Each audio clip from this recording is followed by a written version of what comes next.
ഒമാനിൽ സൈബർ കുറ്റകൃത്യങ്ങൾ വർദ്ധിക്കുന്നു, ജാഗ്രത വേണം എന്ന് മുന്നറിയിപ്പ്. ഗസയിൽ യുദ്ധം അവസാനിപ്പിക്കാനുള്ള US ശ്രമങ്ങളെ സ്വാഗതം ചെയ്ത് ഒമാൻ. വിദേശ ഉടമസ്ഥതയിലുള്ള എല്ലാ സ്ഥാപനങ്ങളും 1 വർഷത്തിനുള്ളിൽ ഒരു ഒമാനി പൗരനെയെങ്കിലും നിയമിക്കണം. ഇന്നത്തെ പ്രധാനപ്പെട്ട വാർത്തകളുമായി ഗൾഫ് അപ്ഡേറ്റ്സ് തുടങ്ങുകയാണ്. എല്ലാ പ്രേക്ഷകർക്കും സ്വാഗതം. Gulf updates Oman brought to you by Shahi foods and spices, powered by Purushottam Kanji exchange. കഴിഞ്ഞ വർഷത്തെ അപേക്ഷിച്ച് ഈ വർഷത്തിന്റെ ആദ്യ പകുതിയിൽ ഒമാനിൽ സൈബർ തട്ടിപ്പ് കുറ്റകൃത്യങ്ങളിൽ 50% വർദ്ധിച്ചു. റോയൽ ഒമാൻ പോലീസിനെ പ്രതിനിധീകരിക്കുന്ന directorate general of enquiries and criminal investigations ആണ് ഇക്കാര്യം പുറത്തുവിട്ടത്. സാങ്കേതിക വിദ്യയുടെ ദ്രുതഗതിയിലുള്ള വികസനം, ഇലക്ട്രോണിക് പേയ്മെന്റ് സംവിധാനങ്ങൾ, ഡിജിറ്റൽ പ്ലാറ്റ്ഫോമുകളുടെ വ്യാപകമായ ഉപയോഗം എന്നിവയാണ് ഇതിന് കാരണം. നിർമ്മിത ബുദ്ധി അടിസ്ഥാനമാക്കിയുള്ള രീതികൾ, ഡീപ് ഫേക്ക് എന്നിവ ഉപയോഗിച്ചുള്ള തട്ടിപ്പുകളാണ് പുതിയതായി കണ്ടുവരുന്നത്. ഓൺലൈനിലൂടെയുള്ള വ്യാജ വാണിജ്യ പരസ്യങ്ങളാണ് ഏറ്റവും സാധാരണയായി കണ്ടുവരുന്ന സൈബർ ക്രിമിനൽ തന്ത്രങ്ങൾ.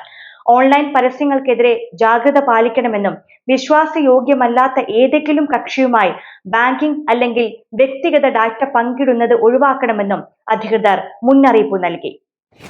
ഗസയിൽ നടക്കുന്ന യുദ്ധം അവസാനിപ്പിക്കാനുള്ള US ശ്രമങ്ങളെ സ്വാഗതം ചെയ്ത് ഒമാൻ. പ്രസിഡന്റ് ഡൊണാൾഡ് ട്രംപിന്റെ നേതൃത്വത്തിലുള്ള അന്താരാഷ്ട്ര ശ്രമങ്ങളെയാണ് ഒമാൻ സ്വാഗതം ചെയ്തത്. ഗസയിൽ നിന്ന് ഇസ്രായേൽ അധിനിവേശ സേനയുടെ പൂർണ്ണ പിന്മാറ്റത്തിന് വഴിയൊരുക്കുകയും പുനർനിർമ്മാണത്തിനുള്ള സാഹചര്യങ്ങൾ സൃഷ്ടിക്കുകയും ചെയ്യുന്ന നീതിയുക്തവും സമഗ്രവുമായ സമാധാനം കൈവരിക്കാനുള്ള ശ്രമങ്ങളെ പിന്തുണയ്ക്കുന്ന ഹമാസിന്റെ പ്രതികരണത്തെയും ഒമാൻ സ്വാഗതം ചെയ്തു. സമാധാനപരവും ശാശ്വതവുമായ പരിഹാരം കണ്ടെത്താൻ എല്ലാ രാജ്യങ്ങളും നടത്തുന്ന ശ്രമങ്ങളിൽ ആത്മവിശ്വാസം പ്രകടിപ്പിക്കുന്നതായും ഒമാൻ അറിയിച്ചു. ഈ ശ്രമങ്ങൾ ഫലസ്തീനികൾക്കുള്ള മാനുഷിക സഹായം അടിയന്തരമായും ഫലപ്രദമായും എത്തിക്കുന്നതിനും ദ്വിരാഷ്ട്ര പരിഹാരത്തെ അടിസ്ഥാനമാക്കിയുള്ള ഒരു സമാധാനം സ്ഥാപിക്കുന്നതിനും കാരണമാകുമെന്ന് ഒമാൻ പ്രത്യാശ പ്രകടിപ്പിച്ചു. വിദേശ മൂലധന നിക്ഷേപ നിയമത്തിലെ എക്സിക്യൂട്ടീവ് റെഗുലേഷനുകളിലെ ചില വ്യവസ്ഥകൾ ഭേദഗതി ചെയ്ത് വാണിജ്യ വ്യവസായ നിക്ഷേപ പ്രോത്സാഹന മന്ത്രാലയം മന്ത്രിതല പ്രമേയം പുറപ്പെടുവിച്ചു. വിദേശ ഉടമസ്ഥതയിലുള്ള എല്ലാ സ്ഥാപനങ്ങളും കമ്പനികളും വാണിജ്യ പ്രവർത്തനങ്ങൾ ആരംഭിച്ച് 1 വർഷത്തിനുള്ളിൽ കുറഞ്ഞത് ഒരു ഒമാനി പൗരനെയെങ്കിലും നിയമിക്കണമെന്ന് പ്രമേയം ആവശ്യപ്പെടുന്നു.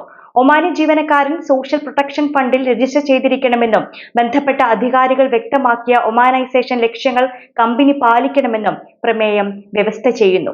നിലവിലുള്ള കമ്പനികൾക്ക് പാലിക്കേണ്ട നിബന്ധനകളും വ്യക്തമാക്കിയിട്ടുണ്ട്. പ്രമേയം ഔദ്യോഗിക ഗസറ്റിൽ പ്രസിദ്ധീകരിക്കുന്നതിന്റെ പിറ്റേന്ന് മുതൽ അത് പ്രാബല്യത്തിൽ വരുമെന്നും മന്ത്രാലയം ഊന്നി പറഞ്ഞു. ഒമാനിലേക്ക് അനധികൃതമായി പ്രവേശിച്ച 39 വിദേശികളെ റോയൽ ഒമാൻ പോലീസ് അറസ്റ്റ് ചെയ്തു. ഖസബ്, ബുഖ വിലായത്തുകളിൽ നിന്നാണ് അനധികൃതമായി പ്രവേശിച്ച ഏഷ്യൻ പൗരന്മാരെ മുസന്തം ഗവർണറേറ്റിലെ പോലീസ് കമാൻഡ് പിടികൂടിയത്.